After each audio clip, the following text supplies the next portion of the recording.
अध्यात्म विज्ञान कोई धर्म या संप्रदाय नहीं है, ये स्पिरिचुअल साइंस है जो कुदरत के कानून पर आधारित है। ये विज्ञान पूरे ब्रह्मांड के सभी रहस्यों को उजागर करता है और जीवन के सभी पहलुओं को समझने के लिए एक नई दृष्टि देता है।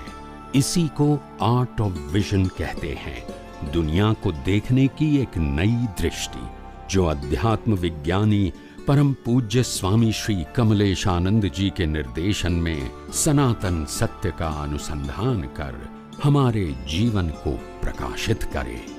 जय सच्चिदानंद। तो કે જે થયેલી મિસ્ટેક કોઝ રૂપે હોય કે અટેચમેન્ટ રૂપે હોય એ તમે છેલ્લા શ્વાસ સુધી તમે એને કરેક્ટ કરી શકો। અને એક બીજો સત્સંગ જે મેં સાંભળતો હતો એમાં થોડુંક મને કોન્ટ્રાડિક્શન લાગતું હતું, એટલે થોડું કન્ફ્યુઝન ઊભું થાય છે કે તમે જ્યારે કર્મનો ઉદય થાય છે અને અજ્ઞાનના આધારે તમે ભળી ગયા તો એ કર્મ પેન્ડિંગ રહેશે, એટલે પછી તમારે પાછું એ કર્મને પાછું સંયોગ આવશે અને તમારે ભોગવવું પડશે। કરેક્ટ। સો મને એ થાય છે કે એક જે કરેક્શન આપણે છેલ્લા શ્વાસ સુધી કરી શકીએ થયેલી મિસ્ટેકનું, એક્ઝેક્ટલી એ શું કહેવા માંગો છો તમે, અને આ પેલો સિદ્ધાંત કઈ રીતે આની જોડે કોરિલેટ થાય છે, એ સવાલ છે। એવું છે કે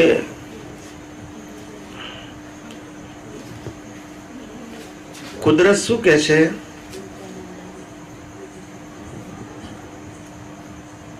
તમારી એક્ઝામ 3 કલાકની છે। કેટલા કલાકની છે? 3 કલાકની। 2.5 કલાકમાં તમે પેપર લખી નાખ્યું, બરાબર છે। હજુ અડધો કલાક શું છે બાકી છે। હવે પહેલેથી છે બધા દાખલો રિવાઇઝ કરો છો, બરાબર છે। હવે રિવાઇઝ કરતા કરતા ખ્યાલ આવ્યો કે એક્ઝામ્પલ નંબર 2 પ્રશ્ન નંબર 2 મેં ખોટો લખ્યો છે, એને ત્યાં ચેકી નાખશો અને છેલ્લે સાચો જવાબ લખશો, માર્ક મળશે કે નહીં? મળશે, મળશે। હવે એમ કરતા કરતા 3 કલાક થઈ ગયા, તમારું પ્રશ્ન આન્સર પેપર તમે આપીને પ્રશ્નપત્ર લઈને ઘેર આવ્યા, બરાબર છે। ઘેર આવ્યા પછી ટેબલ ઉપર પ્રશ્ન મૂક્યું છે અને તમે ઘેર ફ્રેશ થવા માટે ચા પીવો છો। ચા પીતા પીતા તમારી દ્રષ્ટિ પ્રશ્નપત્ર ઉપર ગઈ અને તમને ખ્યાલ આવ્યો કે પ્રશ્ન નંબર 12 નો મેં જવાબ તો ખોટો લખ્યો છે, બરાબર છે, પણ સાચો જવાબ તો આ છે, એવું ખબર પડી તમને। હજુ રિઝલ્ટ આવ્યું નથી, રિઝલ્ટ તો મહિના પછી આવવાનું છે, તો પણ માર્ક મળે? ના મળે। કેમ ના મળે? કારણ કે પેપર અપાઈ ગયું છે, પણ રિઝલ્ટ તો આવ્યું નથી। એમ કુદરત કે છે તું ત્યાં 3 કલાકની એક્ઝામ આપે છે ને, એમાં જીવનમાં તું 3 અવસ્થાની એક્ઝામ આપે છે, બાળપણ, યુવાની અને બુઢાપા। એ બાળપણમાં કઈ ભૂલ યુવાની અને બુઢાપામાં પણ તું કરેક્શન કરી શકે છે, સમજાય? છેલ્લા શ્વાસ સુધી, કારણ કે તું નેક્સ્ટ બર્થની એક્ઝામ છેલ્લા શ્વાસ સુધી તું આપી રહ્યો છે। બસ એ પોઈન્ટ પર જ્યારે સમજાવું છું। હવે કે છે તે 5 વર્ષની ઉંમર કરેલી ભૂલ તું 25 વર્ષે સુધારે, 50 વર્ષે સુધારી શકે, 75 વર્ષે સુધારી શકે, અને જીવતો હોય તો 95 વર્ષે પણ સુધારી શકે, કારણ કે હજુ તે એક્ઝામનું પેપર કુદરતને આપ્યું નથી, તારી પાસે છે। So you are right to correct it, બરાબર છે, સમજાય છે? પણ જેવું તારું પેપર પતી ગયું અને એ એક્ઝામ કુદરત પાસે ગઈ, હવે આ અવતારમાં રિઝલ્ટ મળે છે ત્યારે તું દીવો, અગરબત્તી, લીંબુ, મરચું ગમે તે કરીશ, રિઝલ્ટમાં ફેરફાર થશે નહીં। સમજી ગયા?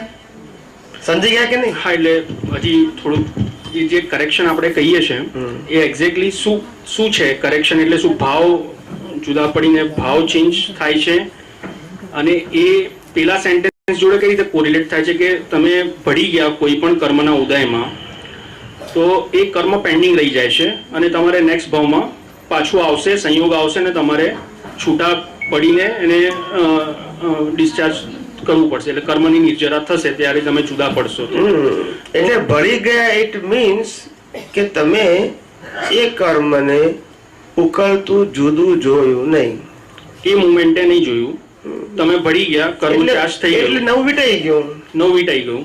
હવે જે કરેક્શન છે એ કરેક્શન છેલ્લા શ્વાસ સુધી એક્ઝેક્ટલી શું કરેક્શન, એટલે સપોઝ આપણે તો ભળી ગયા, જુદા નહીં પડી શક્યા એ વખતે, કદાચ વર્ષ પછી 5 વર્ષ પછી આપણને પાછું દેખાય છે કે આ ભૂલ થઈ ગઈ, અને એ ભૂલને તમે કરેક્શન એક્ઝેક્ટલી શું, એટલે તમે જુદા પડીને ભાવ ફેરવી નાખ્યો તો એ કર્મ નિર્જરા થઈ ગયું, નેક્સ્ટ બર્થમાં નહીં આવે, કે પછી એ મોમેન્ટે આપણે ભળેલા હતા તો એ કર્મ ચાર્જ થઈ ગયું ને 100% નેક્સ્ટ બર્થમાં ભોગવવું પડશે? ત્યાં કન્ફ્યુઝન છે.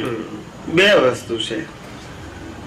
એક તો તમારું કર્મ છે જે બાંધ્યું છે રાગ અને દ્વેષથી, એ રાગ અને દ્વેષને ઉલટાવી નાખો પ્રાયશ્ચિત વખતે તો માઇલ્ડ થઈ જાય. શું થઈ જાય? માઇલ્ડ થઈ જાય. નંબર 1.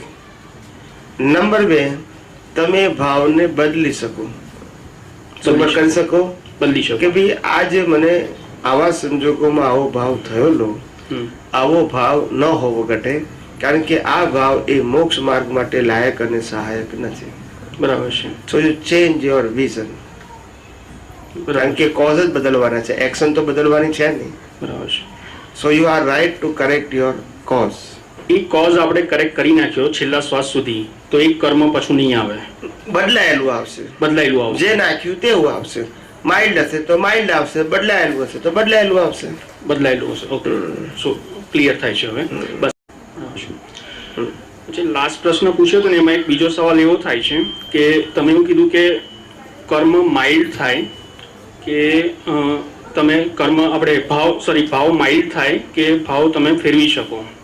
હવે એનું અસેસમેન્ટ કઈ રીતે કરું? સપોઝ તમારી કોઈ મિસ્ટેક થઈ ગઈ છે અને તમે ભળી ગયા છો, તમને એ વખતે ભૂલ નથી ખબર પડી, તમને વર્ષ પછી 5 વર્ષ પછી સમજણના આધારે તમને ભૂલ ખબર પડી, તમે ભૂલની માફી માંગો છો. હવે પેલું ઇન્ટેન્સિટીથી કર્મ ચાર્જ થયું હોય, તમે પાછા ફરી રહ્યા છો, અને કાં તો તમે એમાં સ્ટેપિંગ બતાવ્યા છે કે અજ્ઞાન લેવલનું પ્રાયશ્ચિત હોય, પછી તમે જુદા પડીને ભાવ ફેરવી નાખો તો સેકન્ડ સ્ટેપનું, ને તમે એકદમ જુદા રહો તો કર્મ ચાર્જ થાય જ નહીં. તો એનું અસેસમેન્ટ આપણને કઈ રીતે ખબર પડે કે આ માઇલ્ડ છે કે તમારો ભાવ ફરી ગયો? એનું ડિટેક્શન આપણે કરી શકીએ? તમે જે સમયે જે તે ભાવ કરેલા એને અત્યારે તમે વિઝ્યુઅલ કરો એટલે તમને ખ્યાલ આવે કે આ ભાવની માત્રા આવી હતી.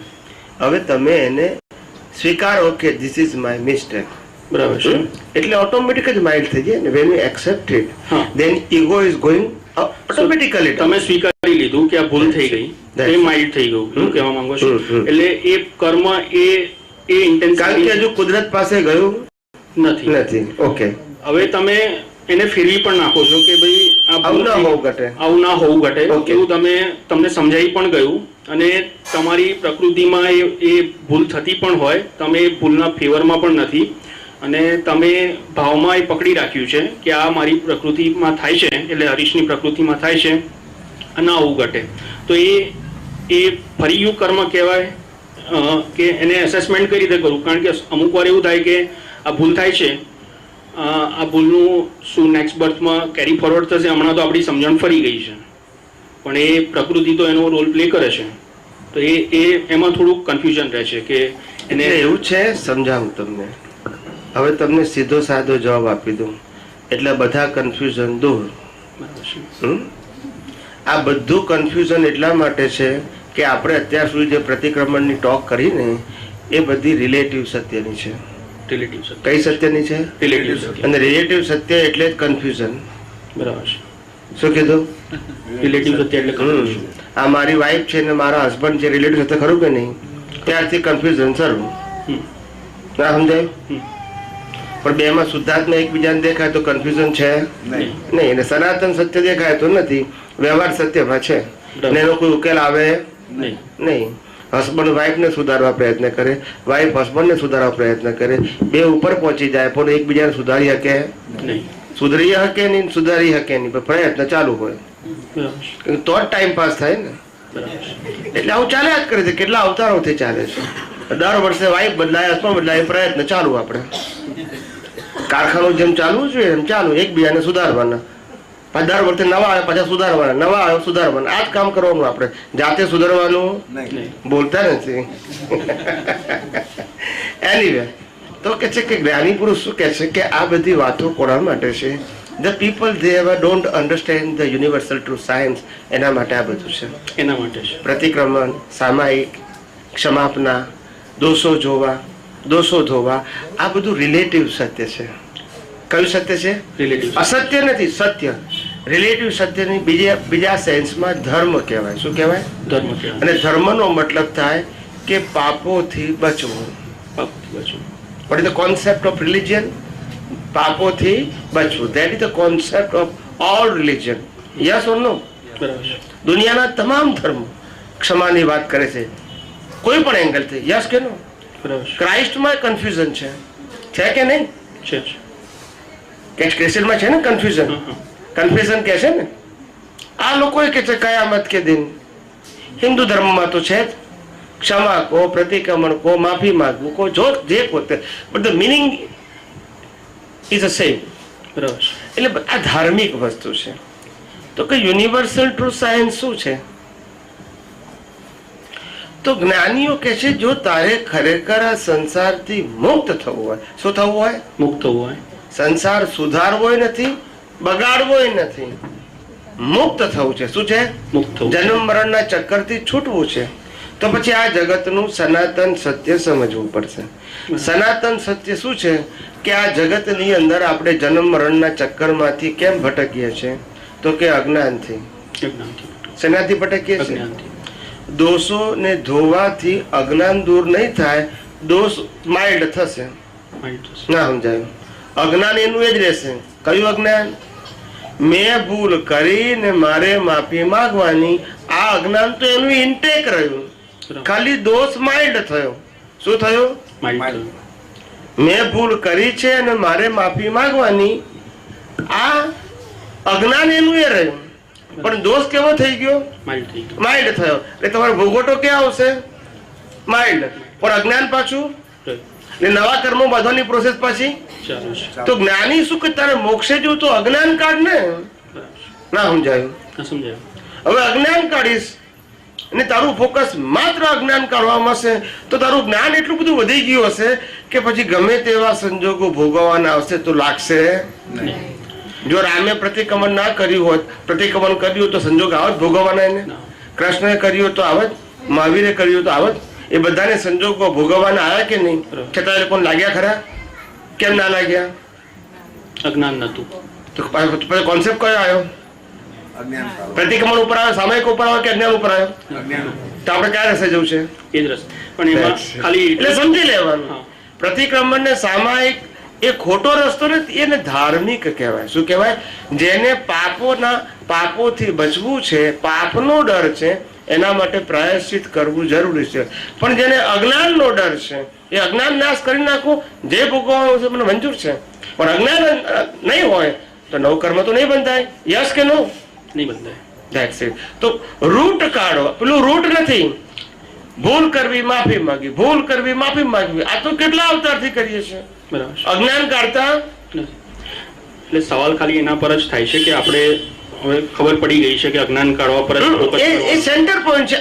જેને આ સંસારથી છૂટવું છે એના માટે, જેને સંસાર સારો જોઈએ છે એના માટે પ્રાયશ્ચિત રસ્તો સારો છે. હા, પણ આપણે જ્યારે પ્રોસેસમાં હોઈએ કે આપણે અજ્ઞાન કાઢવાના પુરુષાર્થમાં છીએ, એટલે આપણે સ્ટેપ બાય સ્ટેપ પહેલા જાગૃતિ ના હોય તો તમે અજ્ઞાન કાઢવાનો ઉપયોગ મૂકો છો, એને સમય લાગે છે. 2 વર્ષ, 5 વર્ષ, 10 વર્ષ, કે તમે જ્યાં સુધી તમે ડેવલપ થાઓ ત્યાં સુધી તમારું જૂનું અજ્ઞાન પ્રમાણે કર્મો ચાર્જ થતા હોય. પ્રશ્ન ખાલી એ જ રિલેટેડ આવે છે કે એટલા સમયમાં જે ચાર્જ થઈ ગયું એને આપણે ફેરવી નાખવા હોય તો આપણે એ પણ ફેરવી દેવા છે અને આ પણ આગળ વધુ જ છે. તો મેઇન ફોકસ અજ્ઞાન કાઢવા પર જ છે, પણ એની જોડે પેરેલલ આ પણ થતું જ હોય છે. તો એના માટે થોડુંક કન્ફ્યુઝન. એટલે એવું છે કે આપણે વાઈફને સુધારવીએ છીએ ને વાઈફથી મુક્ત થવું છે, બે વસ્તુ ના થવાય. ફોકસ એક બાજુ રાખવું પડે. સુધારવી છે તો એક પ્રયત્ન કરો, છોટવું છે તો પછી જેવી છે તેવી એડજસ્ટ એવરીવેર. ના સમજાયું? Angle is you decided your angle કે તમારે શું કરવું છે, અજ્ઞાન કાઢવું છે કે કર્મને સુધારવા છે. And both are correct. સમજી? પેલો સંસાર ચલાવવાનો માર્ગ છે અને પેલો સંસાર સમાપ્ત કરવાનો. Both are the different angle. પણ બંનેમાંથી કશું ખોટું નક્કી આપણે કરવાનું છે. પણ એટલું ધ્યાન રાખજો, રિલેટિવ સત્ય હંમેશા કન્ફ્યુઝ વાળું જ હોય. બરાબર છે. ને માટે સાધુ સંતો સંન્યાસીઓ અને સંસારીઓ એ બધા જ કન્ફ્યુઝ છે, કારણ કે બે જ રિલેટિવ સત્ય છે. બરાબર છે. Am I right or wrong? There is no permanent solution in a relative truth.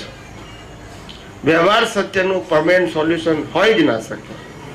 સનાતન સત્ય સમજાય તો જ પરમેનન્ટ સોલ્યુશન મળે, બાકી મળે એવું નથી. સમજાય છે? એટલે જેને પાપોથી બચી અને પુણ્ય ઉપાર્જન કરવું છે અથવા પાપોથી બચવું છે, એના માટે પ્રાયશ્ચિતનો માર્ગ સાચો અને સારો છે, પણ એનાથી અજ્ઞાન જશે નહીં. એટલે ડિસિઝન આપે લેવું પડે સાહેબ. જો મેં પહેલા એ કીધું કે જો રામકૃષ્ણ મહાવીરે પ્રતિક્રમણનો ભાર મૂક્યો હોત ને તો આ ભોગવટો આવો ના આવત ભયંકર, પણ મોક્ષે ના ગયા હોત, અજ્ઞાન રહ્યું હોત એમનામાં. જન્મ મરણના ચક્કર કેવા રહ્યા હોય? ચાલુ રહ્યા હોય, કર્મમય થઈ ગયા હોય, પણ અજ્ઞાન રહે એટલે જન્મ મરણના ચક્કર.